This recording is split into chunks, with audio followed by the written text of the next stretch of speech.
खाई शोइले बढ़ई आयु, खाई चलिले बढ़ई वायु, खाई बसिले बढ़ई पेट, खाई खाइले चमर फेट। श्रोता भौणी, आमे जानिछे आवश्यकता ठारू अधिक खाद्य खाइले आमको विभिन्न प्रकार रोग होइथाय। एही रोगरू मुक्ति पाई आमे अस्तव्यस्त होई पड़ू एवं निराकरणर सठिक बाट बाछि न पारी रोगरे खांटी हेइथाउ। सेइथिपाई तो श्रोता भौणी, आमे आपणको निमित्त प्रस्तुत करिछु एई फोन इन कार्यक्रम। आपण फोन करंतु एवं संगे संगे आम डॉक्टर ठारू परामर्श नियंतु। आजिर आलोचनार पर्याय हेउची खाद्याधिक जनित रोग और तार निराकरण। आमर फोन लाइन टी वर्तमान खोला अछि। आमको आपण 7873068507 नंबर रे फोन करंतु एवं खाद्याधिक जनित रोगर निराकरण संपर्कीय प्रश्न पचारंतु। श्रोता भौणी, एबे आम स्टूडियो रे उपस्थित अछंती डॉक्टर विधुभूषण नायक एवं मोर सह उपस्थापक अनुप साहू। श्रोता बंधु, आजिर विषय वस्तु हेउची खाद्याधिक जनित रोग एवं तार प्रतिकार। आम सहित अछंती वर्तमान स्टूडियो रे डॉक्टर नायक। तांको पचारि बुझिबा खाद्य अधिक खाइले केउ केउ रोग होइथाय एवं तार प्रतिकार आमे किपरि भाबे करि परिबा। सर नमस्कार। नमस्कार सर, हम श्रोता बंधु मानको कहंतु जे खाद्याधिक कोन बा खाद्य अधिक खाइले कोन हुए। देखंतु, व्यक्ति विशेष रे खाउथिबा खाद्यर परिमाण रे उणा अधिके फरक रहिथाय, किंतु आम भारतीय मानकर 75 भाग कार्बोहाइड्रेट्स बा श्वेतसार, 15 भाग फैट बा स्नेहसार, 10 भाग प्रोटीन बा पुष्टिसार दैनिक आवश्यक होइथाय। एहा समस्तंक पई साधारण मात्रा। खाद्याधिक आमको बुझिबाकू पड़िबो जे गोटिए प्रकार खाद्य को सब बेले खाइबा एवं आवश्यकता ठारू अधिक परिमाण रे खाइबा। एहा द्वारा कुपोषण जन्य विकार बा अपपुष्टि मध्य देखा देई थाए। आमे विभिन्न वर्गर लोक मानकु मध्य एही आलोचना रे अंशग्रहण कराउचे आउ सेमानकर मत भी आमे आणुचे आउ सेमाने कोन जानिबाकू चाहुचंती सेटा भी आमे डॉक्टर नायक कोठो जानिबाकू पाउचे। तेबे एबे हम फोन लाइन रे अछंती। Hello hello. हां कुहंतु। आज्ञा नमस्कार। नमस्कार, किए कहउतिले? सर मो मंजू गांधी कहउतिले। आपनको बयस केते? 30। आपण मैरिड ना अनमैरिड? मैरिड। ओके, आपण पिला पिली? चाचा। हाँ, एते कम बयस रे आपनकर 4टा पिला हेइछंती त आपण स्वास्थ्य पई एते सचेतन अछंती। ओके, ठीक अछि। आपनकर प्रश्न कोन अछि कहंतु? क्वेश्चन होछि कि केते जति खाद्य अधिक खाइले कोन हुए। हाँ, मु आपनकर प्रश्न सुनिली। सर, मैडम कर प्रश्न होछि जे श्वेतसार जातीय खाद्य अधिक खाइले कोन हुए। श्वेतसार जातीय खाद्य आम शरीर को मुख्य शक्ति जोगाई थाए, किंतु जेउ माने केवल श्वेतसार जातीय खाद्य उपरे निर्भर करंती रक्त रे अन्य पोषक तत्व कमी जाई थाए, फल अपपुष्टि होई थाए। मधुमेह रोगी श्वेतसार जातीय खाद्य सीमित परिमाण रे खाइबा उचित, कारण सेमानकर रक्त रे शर्करार मात्रा बढ़ी थाए। बयस वृद्धि हेबा संगे संगे पैनक्रियाज नामक ग्रंथिरु इन्सुलिन र मात्रा क्षरण हेबा कमी कमी प्रायतः आसी थाए। तेणु रक्त शर्करा को संतुलन करिबा प्रक्रिया बाधा प्राप्त होई थाए, फल रे रक्त रे शर्करा मात्रा अधिक रही थाए। रक्त शर्करा साधारण भाव रे 70 रु 110 मध्य रहिबा जरूरी। खाद्य खाइबार 2 घंटा परे रक्त शर्करा 120 रु 130 मध्य रहिबा आवश्यक। एहा ठारू अधिक खाइबा अनुचित, कारण एहा रोगजनक होई थाए। शरीरर आभ्यंतर प्रत्यंग गुड़िक रोगाक्रांत होई थांती।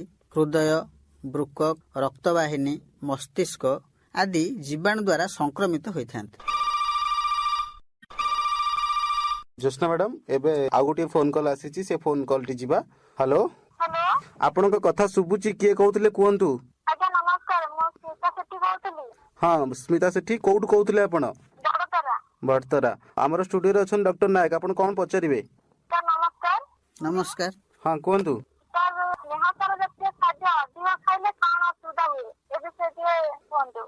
स्नेहसार जातीय खाद्यर अधिक सेवन फल ओबिसिटी बा अति स्थूलता देखा जाए।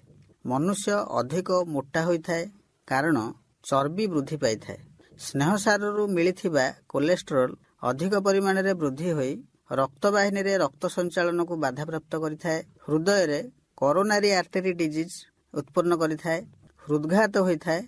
रक्तचाप वृद्धि, पैरालिसिस, फैट ट्यूमर बा ताकू लिपोमा बोली कहंती, डायबिटीज ନିଦ୍ରା ନ ହେବା, ଶ୍ୱାସକଷ୍ଟ, ଶରୀରରେ ଗୁରୁତା ପ୍ରତୀତ ହେବା, ହାଲିଆ ଲାଗିବା, ଶିରା ପ୍ରଶିରା ଧମନୀରେ ରକ୍ତ ଜମାଟ ବାନ୍ଧିବା, ସ୍ମୃତିଶକ୍ତି ହ୍ରାସ ହେବା, ପିତ୍ତାଶୟରେ ଷ୍ଟୋନ୍ ହେବା, ଜୀବାଣୁ ସଂକ୍ରମଣ ଜନ୍ୟ ରୋଗ, ସନ୍ଧିବାତ ଆଦି ବିଭିନ୍ନ ରୋଗ ହୋଇଥାଏ। ଏବେ ଆଉ ଗୋଟେ ଫୋନ କଲ୍ ଆସିଛି, ଦେଖିବା ଏ ଫୋନ କଲ୍ ଟି କିଏ କରିଛନ୍ତି ଆଉ କୋଉଠି କରିଛନ୍ତି। ହ୍ୟାଲୋ ହ୍ୟାଲୋ ସାର୍, ନମସ୍କାର। ନମସ୍କାର, କିଏ କହୁଥିଲେ? ମୁଁ ଶିଶୁ ମନ୍ଦିରରୁ ନୀଳିମା ସାହୁ କହୁଛି। ନୀଳିମା ସାହୁ, ଶିଶୁ ମନ୍ଦିରରୁ, ମାନେ ଆପଣ ଶିଶୁ ମନ୍ଦିରରେ ପଢାନ୍ତି? ହଁ, ମୁଁ ଟିଚର ଅଛି। ଆପଣ ସବୁବେଳେ ଆମର ଏ ଜାଣିଲେ ଜିଣିବା ପ୍ରୋଗ୍ରାମ କୁ ଶୁଣୁଛନ୍ତି? ହଁ, ମୁଁ ସବୁବେଳେ ଶୁଣେ। କେମିତି ଲାଗୁଛି ଆପଣଙ୍କୁ ଏ ପ୍ରୋଗ୍ରାମ? ହଁ, ବହୁତ ଭଲ ଲାଗୁଛି। ଆମେ କିଛିଟା ଜାଣିନଥିଲୁ, ବହୁତ କଥା ବି ଜାଣିପାରୁଛୁ। ମ୍ୟାଡାମ, ଏବେ ଆମ ଷ୍ଟୁଡିଓରେ ଉପସ୍ଥିତ ଅଛନ୍ତି ଡକ୍ଟର ନାୟକ। ଆପଣ କଣ ପଚାରିବାକୁ ଚାହୁଁଛନ୍ତି ଡକ୍ଟର ନାୟକଙ୍କୁ? ଆପଣ କୁହନ୍ତୁ, ପୁଷ୍ଟିସାର ଜାତୀୟ ଖାଦ୍ୟ ଅଧିକ ଖାଇଲେ ନିଶ୍ଚୟ ଶରୀର ପାଇଁ କ୍ଷତି ହେବ, ଏ ବିଷୟରେ କଣ କହୁଛନ୍ତି? ପୁଷ୍ଟିସାର ଏବଂ ଭିଟାମିନ୍ ଅଧିକ ସେବନ ଦ୍ୱାରା କଣ କ୍ଷତି ହୁଏ, ଏହି ଲକ୍ଷଣ ପ୍ରାୟତଃ ଦେଖାଦେଇ ନଥାଏ, ବରଂ ଏହାର ଅଭାବ ଜନିତ ଲକ୍ଷଣ ଦେଖାଯାଇଥାଏ। କିନ୍ତୁ ଏତିକି କହିବି, କିଡନୀରେ କେତୋଟି ରୋଗ ହୁଏ, ଏଥିରେ ଆମେ ପ୍ରୋଟିନ୍ ବା ପୁଷ୍ଟିସାର କମ୍ ଖାଇବା ପାଇଁ କହିଥାଉ। କାରଣ ଏହି ରୋଗର ପରିସ୍ରାରେ ପ୍ରୋଟିନ୍ କ୍ଷୟ ହୋଇଥାଏ। ଅଧିକ ପରିମାଣର ପ୍ରୋଟିନ୍ କ୍ଷୟ ହୋଇ ଏହାଦ୍ୱାରା କିଡନୀରେ ମୂତ୍ର ନିର୍ମାଣ କରୁଥିବା କୋଶିକା ବା ନେଫ୍ରନ୍ ଗୁଡ଼ିକ ନଷ୍ଟ ହୋଇଥାଏ। କିନ୍ତୁ ଚିକିତ୍ସାର ଆବଶ୍ୟକତା ସ୍ଥଳରେ ଏହି କିଡନୀ ରୋଗରେ ଦେହରୁ ପ୍ରୋଟିନ୍ କମି ହାଇପୋପ୍ରୋଟିନେମିଆ ହେଲେ ପ୍ରୋଟିନ୍ ମଧ୍ୟ ବିଶେଷଜ୍ଞମାନେ ଶରୀରରେ ପ୍ରୟୋଗ କରିଥାନ୍ତି। ସାର୍, ଅନେକ ଲୋକ ଭାବନ୍ତି ଯେ ଅଧିକ ପରିମାଣର ଖାଦ୍ୟ ଖାଇଲେ ମୋଟା ହୋଇଯାଆନ୍ତି ଏବଂ ଅଧିକ ବଳ ବି ହୋଇଥାଏ। ସେ ବିଷୟରେ ଆପଣ କଣ କହୁଛନ୍ତି, ଯେ ଯଦି ଗୋଟେ ଲୋକ ଅଧିକ ମୋଟା ହେଇଯାଉଛି ତା ଦେହରେ ଅଧିକ ବଳ ପଳେଇ ଆସିବ? ନା, ଏହା ଆଦୌ ଠିକ୍ ନୁହେଁ। ଯଦି ଜଣେ ବ୍ୟକ୍ତି ସମସ୍ତ ପ୍ରକାର ଖାଦ୍ୟ ଏକ ସଙ୍ଗରେ ଅତି ମାତ୍ରାରେ ଖାଏ ଏବଂ ବାରମ୍ବାର ନିର୍ଦ୍ଦିଷ୍ଟ ସମୟ ବ୍ୟବଧାନରେ ନ ଖାଏ, ତେବେ ଅଜୀର୍ଣ୍ଣ ହୁଏ, ବାନ୍ତି ହୁଏ, ଶରୀରରେ ଗୁରୁତା ପ୍ରତୀତ ହୁଏ, ଅଳସୁଆ ଲାଗେ, ବାରମ୍ବାର ଅପକୋମଳ ତ୍ୟାଗ ହୁଏ। କାରଣ ଯେତିକି ପାଚକ ରସ କ୍ଷରଣ ହୁଏ, ତାହା ଅଧିକ ପରିମାଣର ଖାଦ୍ୟକୁ ଠିକ୍ ଭାବରେ ହଜମ କରିପାରେ ନାହିଁ। ଏହାଦ୍ୱାରା ବରଂ କ୍ଷତି ହୁଏ, ଦୁର୍ବଳ ହୋଇଥାଏ। ଅଳ୍ପ ପରିମାଣର ଖାଦ୍ୟ ବରଂ ନିର୍ଦ୍ଦିଷ୍ଟ ସମୟ ବ୍ୟବଧାନରେ ଖାଇବା ଦ୍ୱାରା ସହଜରେ ହଜମ ହୋଇଥାଏ, ଶରୀରର ବିକାଶ ହୋଇଥାଏ। ସାର୍, ଏବେ ଆମେ ଆଉ ଗୋଟେ ଫୋନ କଲ୍ ନେବା। ହ୍ୟାଲୋ ହ୍ୟାଲୋ ମ୍ୟାଡାମ, ନମସ୍କାର। ନମସ୍କାର, ଆପଣ କୋଉଠୁ କହୁଛନ୍ତି? ମୁଁ ବେଣାଗାଳିଆରୁ କହୁଥିଲି। ଆପଣଙ୍କ ନାଁଟି କୁହନ୍ତୁ। ମ୍ୟାଡାମ, ମୋ ନାଁ ମିନତି ଭୋଇ। ଆପଣଙ୍କ ବୟସ କେତେ? 35। ହଁ, କଣ କ୍ୱେଶ୍ଚିନ୍ ଅଛି? ଆଉ ନାୟକ ସାର୍ ଆମ ଷ୍ଟୁଡିଓରେ ଅଛନ୍ତି, କଣ ପଚାରିବା କଥା ପଚାରନ୍ତୁ। ସାର୍ ନମସ୍କାର। ନମସ୍କାର। ସାର୍, ମୋର ଗୋଟେ କ୍ୱେଶ୍ଚିନ୍ ଅଛି ଯେ ଅନେକ ସମୟରେ ଭୋଜି ଭାତ ଖାଇବା ପରେ ଝାଡା ବାନ୍ତି ହୋଇଥାଏ। ଡାକ୍ତର କହନ୍ତି ଯେ ଏହା ଫୁଡ୍ ପଏଜନିଂ ହୋଇଛି।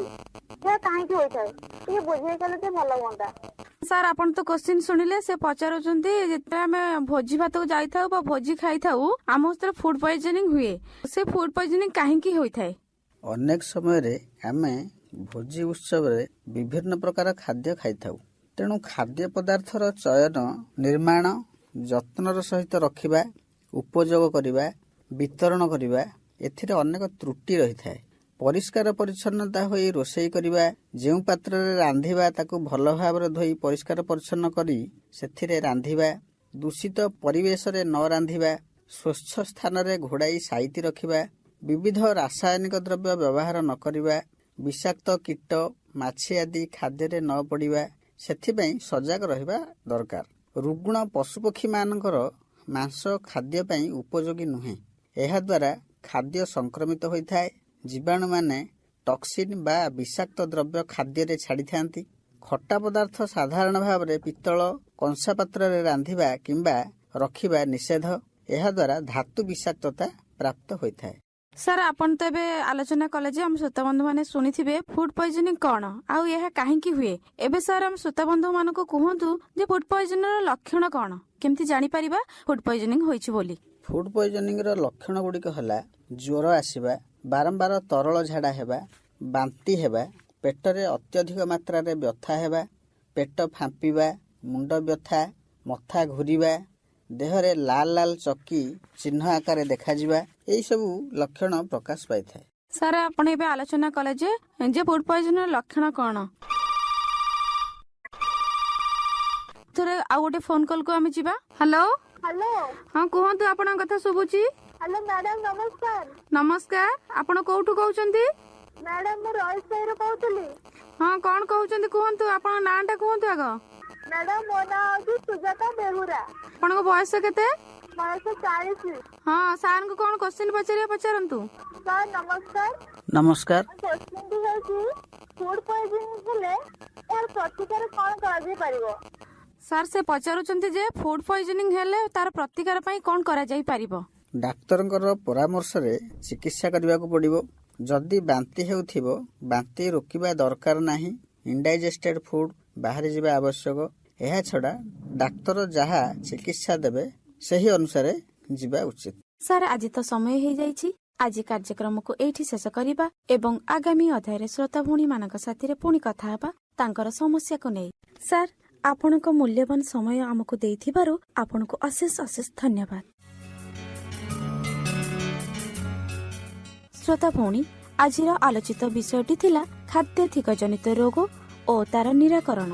ଏହି କାର୍ଯ୍ୟକ୍ରମକୁ ଏଇଠି ଶେଷ କରି ବିଦାୟ ନେଉଛି ମୁଁ ଜ୍ୟୋତ୍ସ୍ନା। ନମସ୍କାର।